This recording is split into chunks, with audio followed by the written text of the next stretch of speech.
tuve el privilegio, hace mucho tiempo, de conversar con una hermana de la iglesia. Ella me comentaba acerca de su situación. Se encontraba un poco deprimida.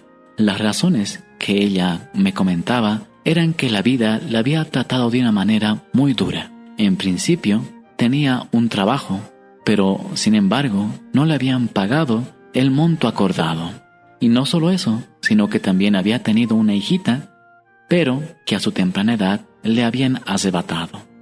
Todo esto hacía que esta hermana estuviera en una condición muy triste y deprimida. A todo esto, nosotros intentábamos buscar una manera para que ella pudiera recuperar el ánimo y nuevamente trabajar en la iglesia. También nos comentaba que hace mucho tiempo ella era una cristiana feliz, que podía trabajar para el Señor con mucha alegría, dándole sus dones y talentos. Pero también en la misma iglesia había miramientos, envidias, y por eso también había decaído. Estas cosas suelen pasar incluso a aquellos que aman a Dios, incluso en nuestros más sinceros esfuerzos. Sin embargo, la pregunta surge desde lo más profundo de esta historia y sería la siguiente: ¿dónde está Dios para esta hermana? Bueno, hoy vamos a tratar de explicar dónde estaba Dios y tal vez por qué pasaron estas situaciones. Y también, más importante para nosotros, cabe preguntarnos si estaríamos dispuestos a afrontar las mismas situaciones. Hoy tenemos la oportunidad de comenzar de nuevo. Hoy es el día en que podemos nacer otra vez. Es nuestro privilegio ser renacidos de la palabra de Dios que vive y permanece para siempre. Este es tu programa Rejuvenece, que te invita a esperar en el Señor y así tener nuevas fuerzas y volar como águilas.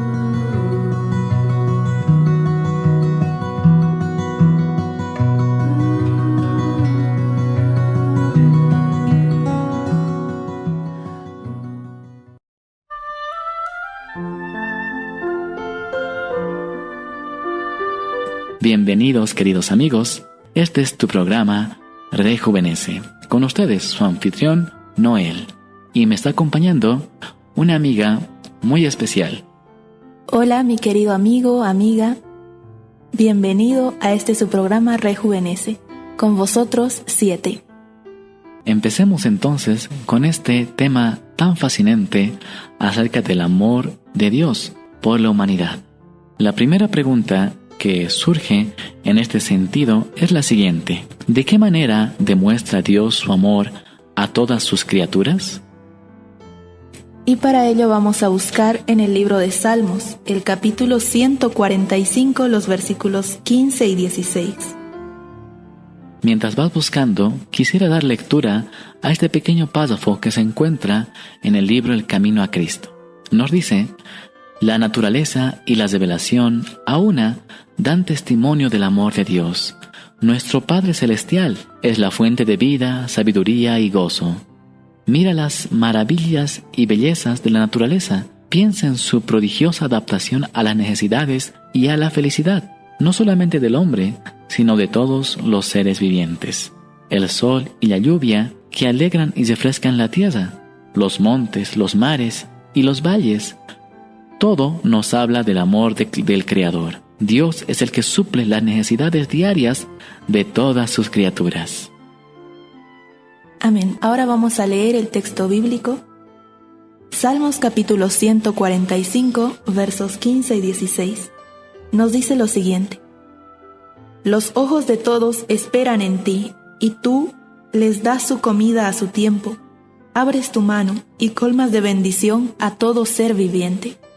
Amén. Qué hermosos textos acabamos de leer, ¿no es así, 7? Sí. ¿De qué nos habla estos textos? Del amor de Dios que se revela en la naturaleza que nosotros podemos ver, en cada flor que vemos, ¿verdad? Así es. Y también el texto bíblico nos dice, ¿no?, exactamente que es Dios quien da el alimento incluso a los animales. Hay un texto que para mí es muy favorito y muy especial, que se encuentra en Filipenses 4:19, y dice así: Mi Dios pues suplirá todo lo que os falte conforme a sus riquezas en gloria en Cristo Jesús. Amén. Entonces, Dios muestra su amor para con nosotros, tal vez no exactamente en la manera que esperábamos, ¿no te parece, 7? Pues no nos da todo lo que queremos, o sí nos da. Muchas veces no. Sin embargo, nosotros debemos esperar, ¿verdad? Y pensar que Dios tiene una perspectiva mayor a la de nosotros, y entonces Él tiene el tiempo perfecto, los planes perfectos para nuestras vidas. Así es. Entonces, eso quiere decir que, como empezamos con una historia al principio, tal vez la hermana estaba pasando por situaciones adversas que tendrían que tener un propósito, ¿no es verdad? Sí. Bueno, entonces, ese es el objetivo, me parece, por el cual pasamos por tribulaciones y sufrimientos en esta vida. Es que tenemos que ver cuál es la mejor preparación para nosotros a fin de estar en el reino de los cielos. Muchas veces, a través de las tribulaciones, es en donde podemos pulir nuestra fe. ¿Y a qué me refiero? A que podemos ver exactamente en qué creemos. Si realmente es verdad que yo amo a Dios. Porque cuando viene un golpe duro, es como un examen y nos dice si realmente vas a seguir creyendo en Dios o vas a desmayar. Permítame leer un párrafo de El Camino a Cristo. En este precioso libro nos dice: En medio del sufrimiento resultante del pecado, se revela el amor de Dios. Está escrito que Dios maldijo la tierra por causa del hombre. Los cardos y espinas, las dificultades y pruebas que colman su vida de afanes y cuidados, le fueron asignados para su bien, como parte de la preparación necesaria según el plan de Dios, con el propósito de levantarlo de la ruina y degradación que el pecado había causado. El mundo, aunque caído, no es todo tristeza y miseria. En la misma naturaleza hay mensajes de esperanza y consuelo. Hay flores en los cardos y las espinas están cubiertas de rosa. Gracias por recordarnos esos textos tan hermosos. Y es cierto, no es todo espinas en esta vida. El Señor ha puesto en su misericordia muestras de su amor regados en este mundo. Y hay una historia también, un testimonio que yo leí hace mucho tiempo y nos hablaba acerca de que una persona bien puede concentrarse en las espinas que están en el camino o en las rosas que también están ahí. Todo depende de la perspectiva, de la fe que tengamos y de dónde está puesta nuestra esperanza. Hablando acerca de esto, también quisiera leer qué nos dice el libro de Mateo, capítulo 6, verso 26. A la verdad dice así: Mirad las aves del cielo, que no siembran ni ciegan, ni recogen en graneros, y vuestro Padre Celestial las alimenta. ¿No valéis vosotros mucho más que ellas? Es precioso saber que el Señor tiene cuidado de nosotros. Y hay un versículo también que me impresiona aún más. Se encuentra en el libro de Efesios, capítulo 3, versículo 20. Dice así: Y a aquel que es poderoso para hacer todas las cosas, mucho más abundantemente de lo que pedimos o entendemos, según el poder que actúa en nosotros. Es decir, que el Señor va a obrar, si nosotros se lo permitimos, mucho más allá de lo que pedimos o incluso podríamos entender. Hay muchas cosas en esta vida que sin duda no entenderemos. Y llegaremos al cielo y podremos decirle: Señor, ¿por qué permitiste esto? Y Él seguro nos responderá: lo hice por esto, a fin de que pudieras estar mejor preparado y muchos puedan salvarse. Amén. Amén. Así que nos queda tener paciencia y tener nuestra confianza siempre puesta en nuestro querido Padre Celestial. Bueno, mis queridos hermanos, ahora vamos a una pausa musical y entonemos el himno número 53. Así es, espero que puedan deleitarse escuchando este hermoso himno que habla acerca justamente del amor de Dios.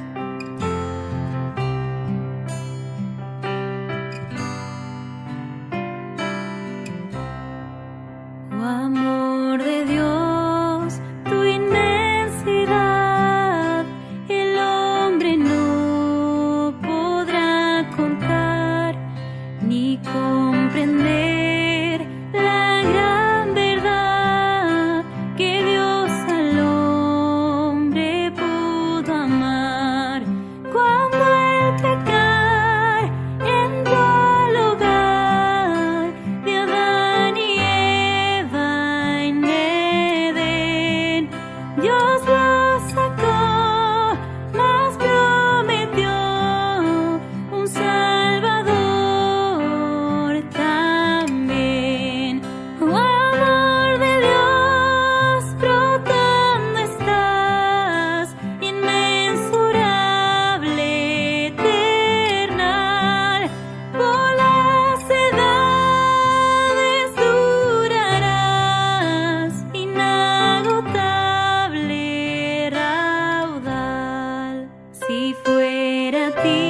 ahora continuemos con otra pregunta. ¿De qué manera describe la Biblia a Dios? Para ello, vamos a buscar en nuestras Biblias en el libro de 1 Juan, capítulo 4, verso 16. Y dice la palabra de Dios lo siguiente: y nosotros hemos conocido y creído el amor que Dios tiene para con nosotros. Dios es amor. El que permanece en amor, permanece en Dios y Dios en él. Podemos encontrar entonces la respuesta a cómo describe a Dios la Biblia. Lo describe como un Dios de amor, pura bondad. Y no solo eso, también hay una parte que nos dice en Lamentaciones 3, 22 y 23. Nos menciona que el Señor renueva sus misericordias cada día. Y por eso, justamente, no hemos sido consumidos. Querida 7, ¿puedes darnos lectura? ¿Qué dice textualmente este verso? Dice: nuevas son cada mañana, grande es tu fidelidad. Acá nos está hablando acerca de la misericordia de Jehová, por la cual nosotros no hemos sido consumidos. Así es, entonces podemos encontrar a un Dios que es pura bondad y es pura misericordia. Podríamos decir que es el principal atributo de Dios, el amor, la misericordia. Bueno, ¿qué más nos dice la palabra de Dios? Leamos Romanos 8, versos 38 y 39. Dice así: por lo cual estoy seguro de que ni la muerte, ni la vida, ni ángeles, ni principados, ni potestades, ni lo presente, ni lo porvenir, ni lo alto, ni lo profundo, ni ninguna cosa creada nos podrá separar del amor de Dios que es en Cristo Jesús, Señor nuestro. Amén. Gloria a Dios. Amén. Podemos estar seguros de que aunque perdamos nuestros bienes temporales, incluyendo tal vez lo que más apreciamos, que podría ser nuestra familia, jamás perderemos el amor de Dios. Ese amor es inmutable, no puede cambiar. Puede caerse el mundo entero y aún Dios nos seguirá amando. Es por eso que en nuestras crisis, incluso en el momento de la tentación, cuando el enemigo nos asalta y nos da en nuestro punto débil, por así decirlo, podemos recordar que Dios es invariable, que Él no nos ama por lo bueno que seamos, no, sino que nos ama por amor de sí mismo, tal cual lo dice su palabra. Él obra de acuerdo a su carácter. Él no puede cambiar. Él no puede ser envidioso ni puede odiar. Él simplemente es pura bondad. Así es, querido hermano. Y bueno, muchas veces Satanás nos induce, ¿no?, como seres humanos, a concebir que Dios es un Dios severo, que su principal atributo es una justicia inexorable, que es un acreedor duro, exigente. Pero nosotros sabemos que no es así. Dios es un Dios tardo para la ira, grande en misericordia y bondad. Amén. Eso justamente nos habla la siguiente pregunta, que dice: ¿cuáles son algunos de los atributos del carácter de Dios? Pues bien, tenemos una historia interesante que se encuentra también en el libro de Éxodo. Bueno, vamos a leer este pequeño texto que se encuentra en camino a Cristo. Dice así: la palabra de Dios revela su carácter. Él mismo declaró su infinito amor y piedad. Cuando Moisés dijo a Dios: te ruego que me muestres tu gloria, Jehová respondió: yo haré pasar todo mi bien delante de tu rostro. Éxodo 33, versos 18 y 19. Dios unió consigo nuestros corazones mediante innumerables pruebas de amor en los cielos y en la tierra. Procuró revelársenos valiéndose de las cosas de la naturaleza y los más profundos y tiernos lazos que el corazón humano pueda conocer en la tierra. Con todo, estas cosas solo representan imperfectamente su amor. ¿Cómo es que Moisés pudo percibir el carácter de Dios allá cuando el Señor se manifestó ante él? ¿Cómo respondió? Bueno, Dios le dijo, ¿verdad? Le prometió que Él le iba a mostrar su gloria y pasó delante, ¿verdad?, de su rostro, nos dice. Así es. Y Moisés no tuvo más que exclamar: Dios grande, misericordioso, poderoso, bondadoso, que se deleita en perdonar, pero que también no tendrá por inocente al culpable. Bien, entonces ahí podemos ver que Dios, además de ser amor, también es justicia, ¿no es verdad? Así es. Eso nos dice en Éxodo capítulo 34, versos 6 y 7. También quisiera que me acompañen en la lectura en el libro de Isaías, capítulo 55, exactamente en el versículo 7. Y dice de la siguiente manera. ¿7 puedes dar la lectura? Por un breve momento te abandoné, pero te recogeré con grandes misericordias. Qué preciosa promesa. En mi versión dice así, Isaías 55:7. Deje el impío su camino, y el hombre inicuo sus pensamientos, y vuélvase a Jehová, el cual tendrá de él misericordia, al Dios nuestro, el cual será amplio en perdonar. El Señor nos dice que es amplio en un sentido. ¿En qué sentido es amplio? En perdonarnos. Amén. Qué maravilloso es saber que tenemos un Dios perdonador, que se deleita en perdonar. Muchas veces podemos cometer muchos errores. Sin embargo, podemos tener la certeza de que Dios anhela perdonarnos. ¿Y cuándo es que no somos perdonados entonces? Es cuando en realidad nosotros ya no queremos ser perdonados y por nuestra conducta seguimos haciendo lo equivocado. Así es. Ahora respondamos la siguiente pregunta. ¿De qué manera vemos a Dios si no lo conocemos y creemos las falsas acusaciones de Satanás acerca del carácter de Dios? Para ello, vamos a dirigirnos al libro de Miqueas, capítulo 7, versículo 17. Dice así la palabra de Dios: lamerán el polvo como la culebra, como las serpientes de la tierra. Temblarán en sus encierros, se volverán amedrentados ante Jehová nuestro Dios, y temerán a causa de ti. Bueno, en este pasaje y en muchos otros más, nos recalca un atributo también que es una obra extraña para el Señor, ¿no es cierto, 7? Sí, ciertamente. Que muchas veces Él tiene que mostrar el castigo por el pecado. Muchas veces, al ver nosotros estos castigos, por ejemplo, hay mucha gente que dice que el Dios del Antiguo Testamento es otro, que es un Dios que pelea, que se enoja, que mata, pero en cambio el Dios del Nuevo Testamento es otro. Pero eso no es así, ¿no es verdad, 7? ¿Cómo podríamos entender estas dos facetas? Sí, ciertamente no es así. Nosotros sabemos, ¿verdad?, que el Antiguo Testamento y el Nuevo Testamento se complementan y nuestro Dios no cambia, ¿no es cierto? Es el mismo antes y ahora. Amén.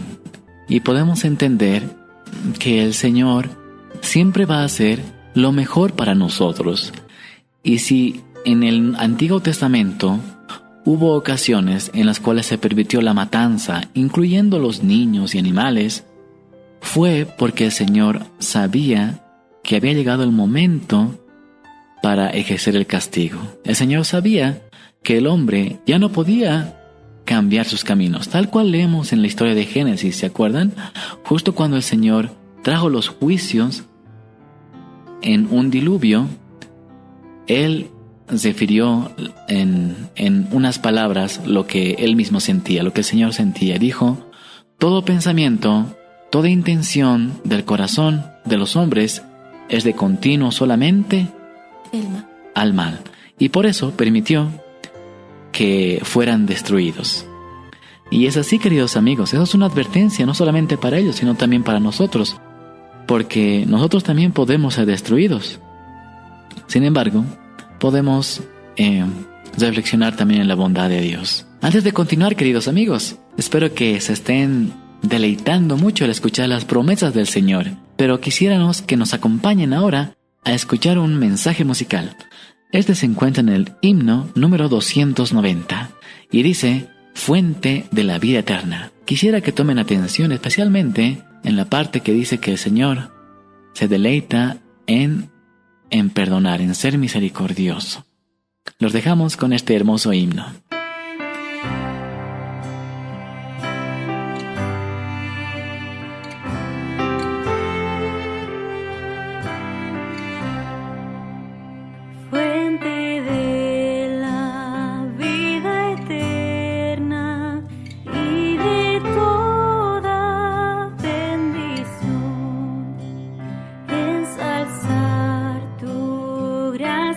Tierna, de todo corazón, tu piedad inagotable se deleita en perdonar.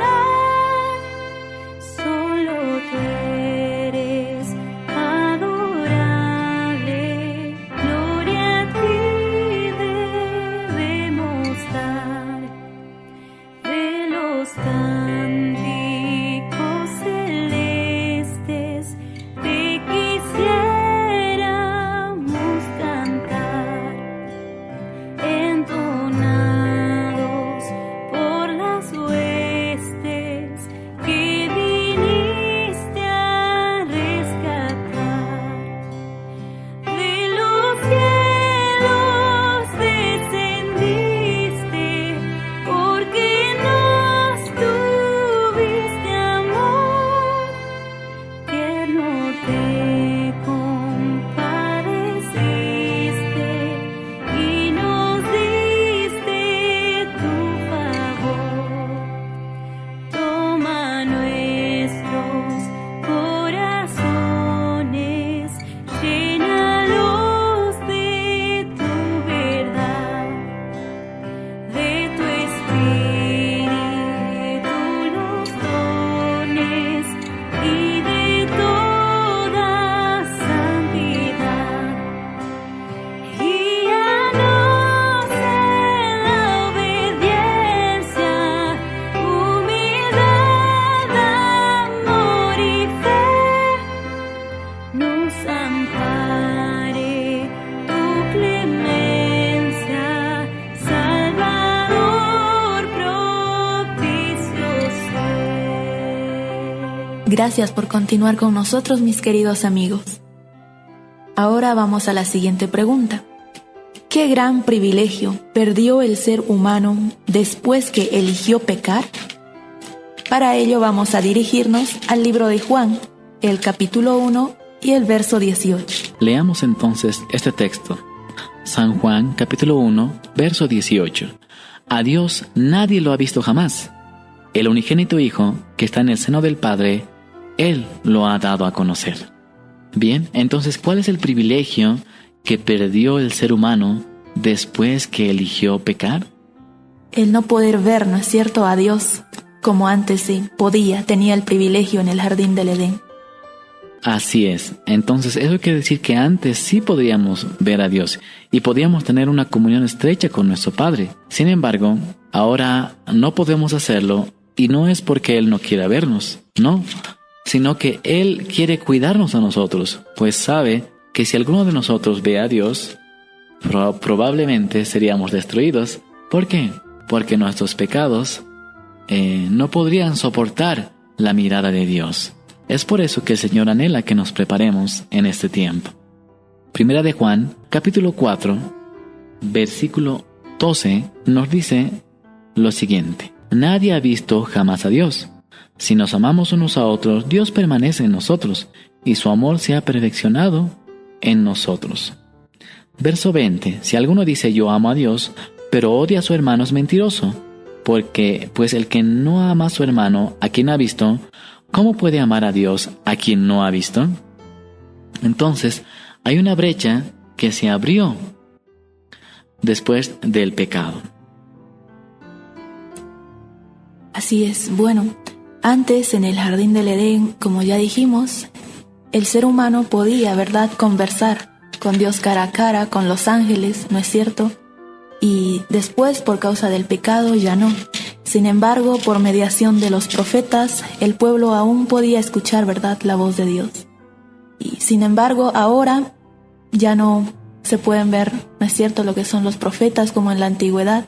Y sin embargo tenemos su santa palabra, la Biblia, ¿verdad?, a través de la cual podemos conocer el carácter de Dios y su voluntad, por supuesto. Gracias, querida Siete. Entonces eso quiere decir que el Señor, cuando se abrió la brecha, Él buscó una manera por la cual pudiésemos ser restaurados nuevamente en comunión con Dios. Vayamos a la siguiente pregunta. Bueno, ¿de qué manera podemos saber cómo es el Padre? Para ello vamos a Juan, capítulo 14, versículo 7. Dice la palabra de Dios: Si me conocierais, también a mi Padre conoceríais, y desde ahora lo conocéis, y lo habéis visto.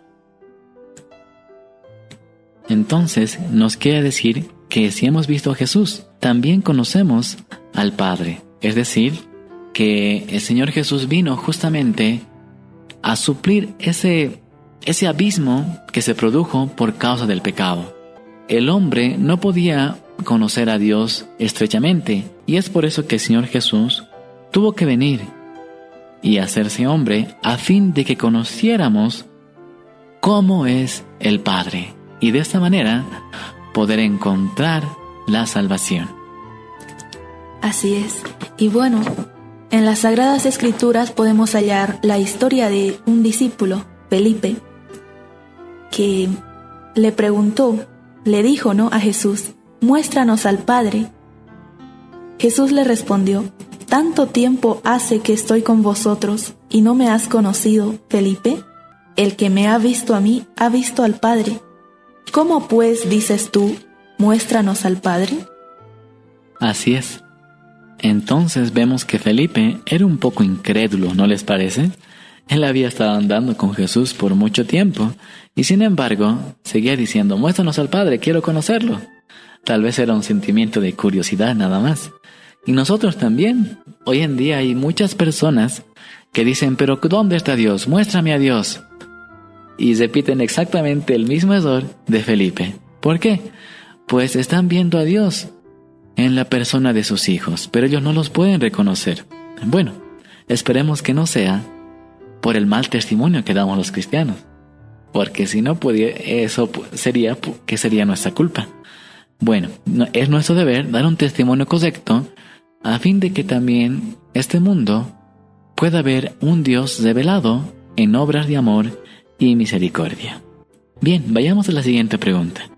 ¿Por qué otro motivo vino Jesús también a la tierra? Bueno, leamos en Lucas capítulo 4, versos 18 y 19. Nos dice lo siguiente: El Espíritu del Señor está sobre mí, por cuanto me ha ungido para dar buenas nuevas a los pobres. Me ha enviado a sanar a los quebrantados de corazón, a pregonar libertad a los cautivos y vista a los ciegos, a poner en libertad a los oprimidos, a predicar el año agradable del Señor. Esta era su obra. Jesús anduvo haciendo bien y sanando a todos los oprimidos de Satanás. Había aldeas enteras donde no se oía un gemido de dolor en casa alguna, porque Él había pasado por ellas y había sanado a todos los enfermos. Su obra demostraba su unción divina. En cada acto de su vida revelaba amor, misericordia, compasión. Su corazón rebosaba de tierna simpatía por los hijos de los hombres. Se revistió de la naturaleza del hombre para poder simpatizar con sus necesidades. Los más pobres y humildes no tenían temor de acercársele. Aún los niños se sentían atraídos hacia él. Les gustaba subir a sus rodillas y contemplar su rostro pensativo, que irradiaba benignidad y amor. Amén. Esa cita se encuentra en el libro Camino a Cristo, en el capítulo 1. Y bueno, no sé qué tal haya sido para los niños sentarse a los pies de Jesús, pues dice que ahí ellos encontraban un refugio. Podían ver a un Jesús simpatizante, lleno de amor y de ternura. No era alguien que andaba serio, nada más, ¿no? Sino que era alguien muy compasivo. Y nosotros también tenemos la misión de revelar ese mismo carácter. Y no solo eso, como acaba de leer 7, el Señor Jesús vino a hacer obras de bien, vino a salvar y a sanar. Y es más, nos dice que había ciudades, pueblos, en los cuales no se oía ni un grito de dolor. Todo Jesús lo había sanado. Qué precioso privilegio. Ojalá Jesús estuviera aquí con nosotros en persona, pero por medio de nosotros está aquí también.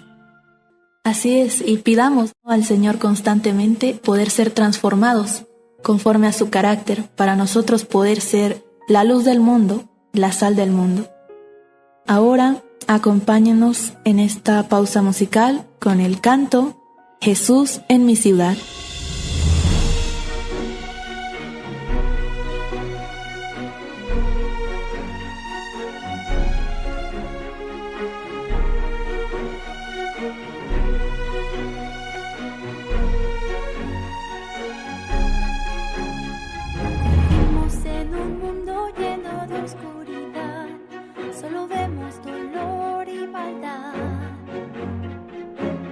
Estaba dicho, el amor se enfriará. Todo indica que el fin cerca está. Hay que levantarnos sin avergonzarnos y reflejar a Jesús. Hay que ser valientes, fieles, diferentes, en la oscuridad ser la luz. Vivimos en un mundo donde muere la fe, donde muchos respiran temor. La gente clama por un mundo mejor y en Jesús está la solución. Hay que levantarnos, hay que esforzarnos y predicar de Jesús.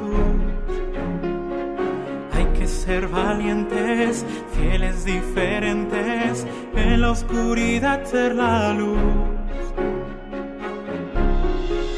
Es momento que todos vean a Jesús en mi ciudad, que conozcan hoy su bandera, que conozcan la verdad. Tenemos el gran privilegio de anunciar que viene ya. Hoy el mundo verá a Jesús en mi ciudad.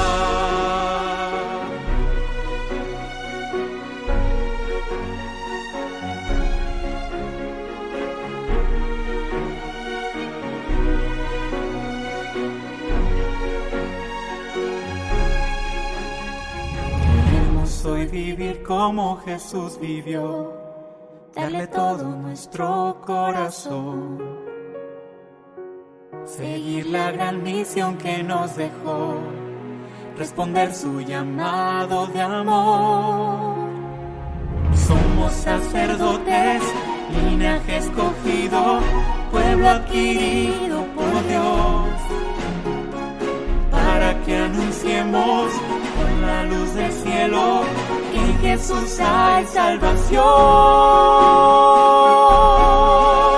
Es momento que todos vean a Jesús en mi ciudad, que conozcan hoy su bandera, que conozcan la verdad. Tenemos el gran privilegio de anunciar que viene ya. Hoy el mundo verá a Jesús en mi ciudad. Es momento que todos vean a Jesús en mi ciudad, que conozcan hoy su bandera, que conozcan la verdad.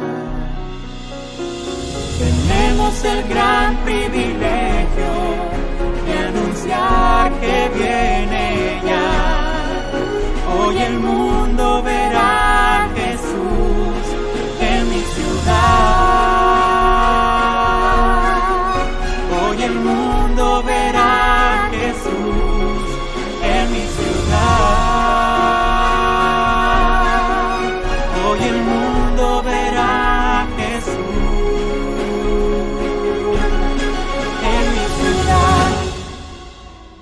Vamos con la siguiente pregunta.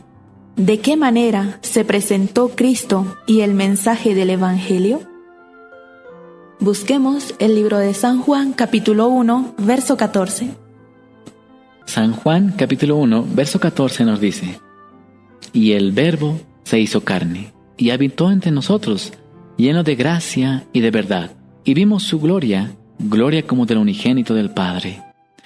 En este texto encontramos la misión de Cristo, el propósito por el cual Él estaba habitando en medio nuestro. El verso nos dice: y el Verbo se hizo carne y habitó entre nosotros, lleno de gracia y de verdad. Es decir, que en Él se mostraba la misericordia, pero también la verdad. No era demasiado indulgente con los pecadores, pero tampoco era demasiado severo. ¿No es así, 7? Así es. Muchas veces a nosotros nos falta, ¿verdad?, aprender, poner en práctica esa lección que Jesús nos da. La lengua, se dice, ¿verdad?, es un arma de doble filo. Nosotros podemos saber ciertas cosas, leyes, por ejemplo, o reglas, pero no saberlas expresar, ¿no es cierto?, con el cuidado suficiente. Así es. San Juan 1, verso 17 nos dice: porque la ley fue dada por medio de Moisés, pero la gracia y la verdad vinieron por medio de Jesucristo. Es decir, que Moisés no pudo revelar la gracia y la verdad, solo pudo dar la ley de Dios. El hombre más manso de la tierra no podía darle efecto, así que tuvo que ser revelada por Cristo. Y hay un párrafo muy interesante que nos habla en el libro Camino a Cristo. Dice así: Jesús no suprimía una palabra de la verdad, pero siempre la expresaba con amor. En su trato con la gente, hablaba con el mayor tacto, cuidado y misericordiosa atención. Nunca fue áspero ni pronunció innecesariamente una palabra severa, ni ocasionó a un alma sensible una pena inútil. No censuraba la debilidad humana, decía la verdad, pero siempre con amor. Denunciaba la hipocresía, la incredulidad y la iniquidad, pero las lágrimas velaban su voz cuando profería sus penetrantes reprensiones. Lloró sobre Jerusalén, la ciudad amada, que rehusó recibirle a él, que era el camino, la verdad y la vida. Sus habitantes habían rechazado al Salvador, mas él los consideraba con piadosa ternura. Fue la suya una vida de abnegación y preocupación por los demás. Toda alma era preciosa a sus ojos. A la vez que se condujo siempre con dignidad divina, se inclinaba con la más tierna consideración sobre cada uno de los miembros de la familia de Dios. En todos los hombres veía almas caídas, a quien era su misión salvar. Ahora, ¿de qué manera trataron a Jesús en esta tierra por nuestra causa? Leamos el libro de Isaías, capítulo 53, los versos 3 al 5. La palabra de Dios nos dice en Isaías 53, versos 3 al 5. Despreciado y desechado entre los hombres, varón de dolores, experimentado en sufrimiento, y como que escondimos de él el rostro, fue menospreciado y no lo estimamos. Ciertamente llevó él nuestras enfermedades y sufrió nuestros dolores, pero nosotros lo tuvimos por azotado, como herido y afligido por Dios. Mas él fue herido por nuestras rebeliones, molido por nuestros pecados. Por darnos la paz cayó sobre él el castigo, y por sus llagas fuimos nosotros curados. Así es como Jesús se hizo, ¿verdad?, varón de dolores, para que nosotros fuésemos hechos participantes del gozo eterno. Y es por ello, por su muerte, nosotros podemos ser llamados, ¿verdad?, hijos de Dios. Entonces, hermanos también de Jesucristo. Amén. Nos dice la autora Elena de White en el libro Camino a Cristo lo siguiente: Jesús vivió y sufrió y murió para redimirnos. Se hizo varón de dolores para que nosotros fuésemos hechos participantes del gozo eterno. Dios permitió que su Hijo amado, lleno de gracia y de verdad, viniese de un mundo de indescriptible gloria a esta tierra corrompida y manchada por el pecado, oscurecida por la sombra de muerte y maldición. Permitió que dejase el seno de su Padre, su amor, la adoración de los ángeles, para sufrir vergüenza, insultos, humillación, odio y muerte. Mirad en el desierto, en el Getsemaní, sobre la cruz, el Hijo Inmaculado de Dios tomó sobre sí la carga del pecado. El que había sido uno con Dios sintió en su alma la terrible separación que el pecado crea entre Dios y el hombre. Bueno, habiendo leído esto, solo podemos sentir un gran agradecimiento, ¿verdad?, hacia Jesús, por haber descendido de los cielos, habiendo antes ocupado, ¿verdad?, el trono junto a su Padre, pero vino por nosotros, unos hijos tan pecadores, para redimirnos, para lavarnos, ¿no es cierto?, con su sangre derramada en la cruz. Y es más, dice que nosotros en realidad fuimos quienes crucificamos al Hijo de Dios. Por eso dice en Isaías, nuestros pecados fueron los que lo crucificaron. Entonces, no solamente es un anuncio que se nos da, sino también pone una responsabilidad sobre nuestros hombros, el de llevar el conocimiento del Salvador a todo el mundo. Pero primero, este conocimiento debe ser aplicado en nuestras vidas. Debemos renunciar a todo pecado que sigue crucificando al Hijo de Dios. No permitamos, queridos amigos, que el sacrificio de Cristo sea hecho en vano. Cuando recordamos la pasión de Cristo, vemos con tristeza cómo Jesús fue azotado, martirizado, el odio acerbo que le tenían, ¿verdad?, los jefes judíos, los sacerdotes, Anás, Caifás, los romanos, y nos llenamos de indignación y decimos, pero ¿cómo un ser humano, cómo ese pueblo pudo crucificar a su propio profeta? ¿Cómo lo condenaron a muerte? Y sin embargo, nosotros, con nuestro proceder, con nuestros pecados, volvemos a crucificarlo, ¿no es cierto? Es muy lamentable este hecho. Sin embargo, cometemos el mismo error, ¿no es verdad? Sí. Bueno, queridos amigos, creo que este tema ha sido muy fascinante y quisiéramos continuar todavía. Sin embargo, antes quisiéramos invitarles a entonar este hermoso cántico que dice: de tal manera amó Dios al mundo.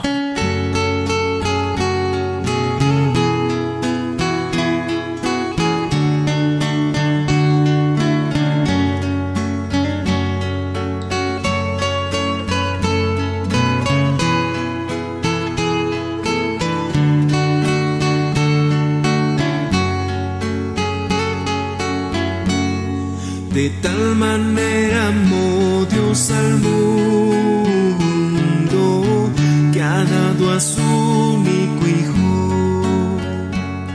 De tal manera amó Dios al mundo, que ha dado a su único Hijo,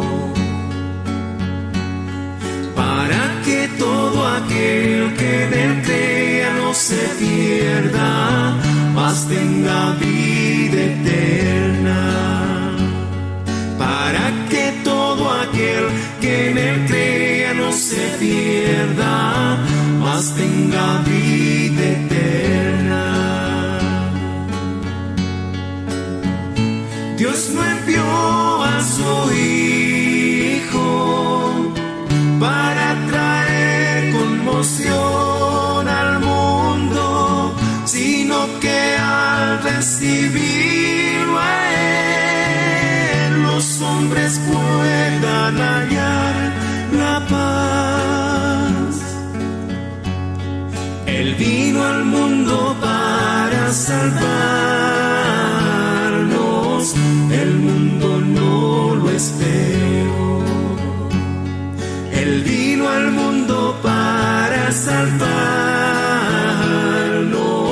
el mundo no lo esperó. Porque de tal manera Dios amó al mundo, que ha dado a su único Hijo, para que todo aquel que en él crea no se pierda, mas tenga vida eterna.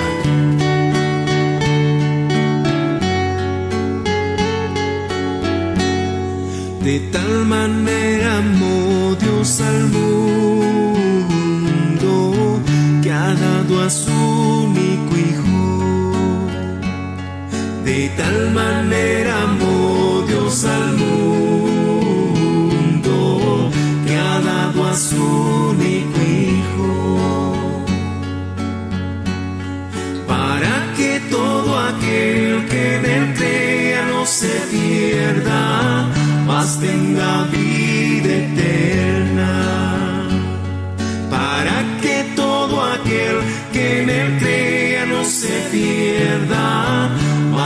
la vida eterna. Dios no envió a su Hijo para traer conmoción al mundo, sino que al recibirlo a Él, los hombres puedan hallar la paz. Él vino al mundo para salvarnos, el mundo no lo esperó. Él vino al mundo para salvarnos, el mundo no lo esperó. Siguiente pregunta. ¿Qué palabras exclamó Jesús en su agonía al Padre? Dirijámonos al libro de Mateo, capítulo 27, el verso 46. Mateo 27, verso 46. Nos dice la palabra de Dios de la siguiente manera. Cerca de la hora novena, Jesús clamó a gran voz, diciendo, Elí, Elí, lama sabactani, que significa Dios mío, ¿por qué me has desamparado? Y esto arrancó de sus labios el angustioso clamor. Fue la carga del pecado, el reconocimiento de su terrible enormidad y de la separación que causa entre el alma y Dios. Esto fue lo que quebrantó el corazón del amado Hijo de Dios. En resumen, ¿por qué Jesús sintió esta separación tan grande? Lo fue porque Él estaba cargando el pecado de todo el mundo. Y al sentir este pecado, hubo una separación, pues el Señor aborrece el pecado, pero ama al pecador. Entonces Jesús sintió la ira de un Dios sobre el pecado. En Jeremías capítulo 5, verso 25 leemos, vuestras iniquidades han estorbado estas cosas, dice, vuestros pecados apartaron de vosotros el bien, dice, ¿no? Entonces, si hay algo que nos separa de Dios, exactamente, son nuestros pecados. Debemos abandonar nuestros pecados y buscar la reconciliación que solo la encontramos cuando estamos a cuentas con Dios. Y eso es justamente el llamado que hace el mensaje de los 3 ángeles. Dice, temed a Dios y dadle gloria. ¿Por qué? Porque ha llegado la hora de su juicio. Entonces va a haber un juicio en el cual debemos dar cuenta también nosotros acerca de si hemos obedecido, si hemos hecho caso a lo que el Señor nos ha mandado. Isaías, capítulo 59, verso 2, también nos dice, pero vuestras iniquidades han hecho división entre vosotros y vuestro Dios, y vuestros pecados han hecho que oculte de vosotros su rostro para no oíros. Es decir, que el Señor no va a escuchar nuestras oraciones a menos que estemos a cuentas con Él. Sigamos con otra pregunta. ¿Cuáles son los 2 motivos principales por los que Dios envió a su Hijo a la tierra? Veamos el primer motivo en el libro de Juan, capítulo 3, versículo 16.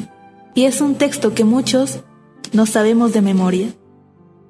Nos dice de la siguiente manera: porque de tal manera amó Dios al mundo, que ha dado a su Hijo unigénito, para que todo aquel que en Él cree no se pierda, mas tenga vida eterna. Y veamos el segundo motivo en el libro de 2 Corintios, capítulo 5, verso 19. Dice la palabra de Dios: Dios estaba en Cristo reconciliando consigo al mundo, no tomándoles en cuenta a los hombres sus pecados. Y nos encargó a nosotros la palabra de la reconciliación. Es decir, ¿cuáles entonces fueron los 2 motivos por los cuales Cristo vino a este mundo? El primero fue porque Él nos ama. Es decir, que Él siente un amor muy grande por el pecador, aún en sus pecados. pero lo quiere librar de ellos. Sin embargo, lo ama mucho. Y el segundo es porque Él quiere reconciliarse con nosotros. Él es un Dios bondadoso que solo anhela salvarnos y llevarnos a sus mansiones. Amén. Ahora respondamos también a esta pregunta. ¿Cómo describió Jesús su participación en la salvación de la raza caída? ¿Y cómo respondió el Padre? Para ello, vamos a buscar en nuestras Biblias, en el libro de San Juan, capítulo 10, versículo 17. La palabra de Dios dice lo siguiente: por eso me ama el Padre, porque yo pongo mi vida para volverla a tomar. Es decir, que el Señor hizo su parte en la salvación de la raza caída. Y dice, por esto me ama el Padre, dice, porque yo pongo mi vida, ¿no es verdad? Entonces, podemos entender que se ha hecho todo a fin de que nosotros seamos salvos. Y si de alguna manera no logramos ser salvos, es simplemente porque nosotros no aceptamos el regalo de Dios. ¿No es así, 7? Así es, ya sería culpa nuestra, así que debemos siempre tomar la decisión correcta. Amén, gloria a Dios. Entonces, demos gracias a Dios de que todavía este camino está abierto para nosotros, de que podemos encontrar el amor del Padre a través del sacrificio de Cristo por nosotros. Vayamos a la siguiente pregunta. ¿De qué no se avergüenza Jesús de llamarnos? Busquemos en el libro de Hebreos, capítulo 2, exactamente en el versículo 11. ¿De qué es lo que no se avergüenza Jesús llamarnos? Dice, porque el que santifica y los que son santificados, de uno son todos, por lo cual no se avergüenza de llamarlos hermanos. Amén, gloria a Dios. Es impresionante que Jesús se hizo uno con el hombre, incluso por las edades eternas, nos dice. Y Él no se avergüenza de ser nuestro hermano. Y podemos leer Mateo, capítulo 12, versículo 48 a 50. Esta nos narra una ocasión especial en la cual Jesús estaba hablando a sus discípulos, pero vinieron a interrumpirle su familia de sangre. Veamos qué es lo que dice. Leamos la historia. Dice, respondiendo él al que le decía esto, dijo, ¿quién es mi madre y quiénes son mis hermanos? Y extendiendo su mano hacia sus discípulos, dijo, he aquí mi madre y mis hermanos, porque todo aquel que hace la voluntad de mi Padre que está en los cielos, ese es mi hermano y hermana y madre. ¿Qué podríamos entender, querida 7? ¿Qué es más importante incluso que pertenecer a la familia de Jesús en sangre, por así decirlo? ¿Qué llegaría a ser más importante? ¿Y cómo podemos aplicarlo a nuestras vidas? Bueno, nosotros debemos hacer la voluntad de nuestro Padre que está en los cielos, y entonces podremos no ser llamados hermanos, hermanas de Jesucristo. Amén. No se trata entonces de simplemente pertenecer a una iglesia, ¿no es verdad? No, tampoco es simplemente asistir a una semana de oración. El hecho es que tenemos que unir nuestra voluntad a la del Padre, a la de Jesús, y decir, me encanta hacer tu voluntad, no solo esta semana, no solo hoy, sino toda mi vida. Anhelo cumplir con lo que Dios me manda. Y así, en este sentido, llegamos a ser hermanos de Cristo. Así es, la fe y las obras deben ir de la mano, ¿no es verdad? Así es, 7. Muy bien, vayamos con la siguiente pregunta. Dice, ¿qué gran privilegio nos ha dado el Padre por su maravilloso amor? Adelante, 7. Busquemos el libro de 1 Juan, capítulo 3, versículo 1.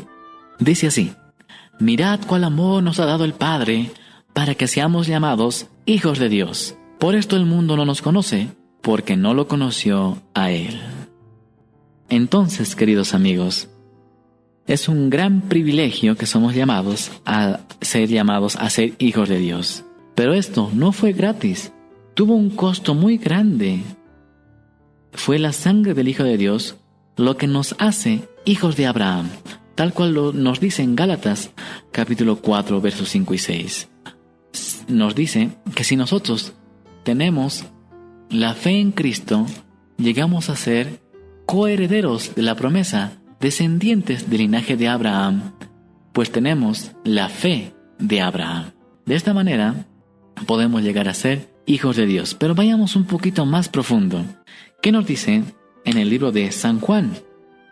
Capítulo 1, exactamente en el verso 12. Nos dice: mas a todos los que le recibieren, a los que creen en su nombre, les dio potestad de ser hechos hijos de Dios. Amén. Amén. En ese verso que has leído, ¿qué requisitos nos menciona para llegar a ser hijos de Dios?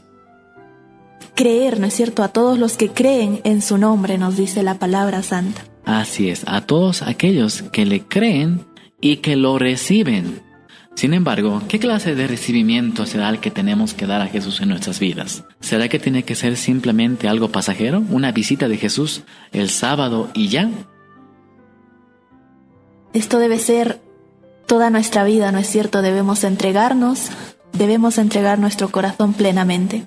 Así es. Entonces, debemos conformarnos a no solamente recibir a Jesús de visita, sino a habitar cada día, cada momento, cada instante en su presencia. Decirle: Señor, ¿qué quieres que haga hoy? Señor, gracias por este día de bendición que me has dado. He abierto mis ojos, pero no solamente en las buenas, sino también en las malas. A pesar de que sintamos los golpes de la vida, tal cual escuchamos un testimonio al comenzar este programa, también nosotros podemos dar gloria a Dios en nuestros momentos más difíciles y oscuros. Sí, estimado amigo, tal vez usted está pasando por la enfermedad, por la deuda, por la separación familiar, por problemas, tribulaciones, incluso en la misma iglesia. No se deprima. Coloque todas estas cosas en las manos de Dios y Dios llevará sus cargas y usted tendrá paz. En su momento, el Señor permitirá que el sol vuelva a nacer. Y lo bueno de todo esto es que usted saldrá fortalecido. Y como tal cual es el título de este programa, usted podrá rejuvenecer y estar listo para el reino de los cielos. ¿No es así, querida Siete? Amén, mi querido hermano. Ahora vamos a escuchar este precioso himno, el himno número 270. Meditar en Jesús. Meditar en Jesús ha de ser mi afán. Me amó siendo yo un pecador. Él ganó para mí la diadema celestial. En la cruz demostróme su amor. Amén. Meditemos en este precioso himno. Con nosotros será hasta otra oportunidad. Que la paz y la gracia de Dios sean con todos y cada uno de vosotros. Bendiciones. Bendiciones, mis queridos amigos.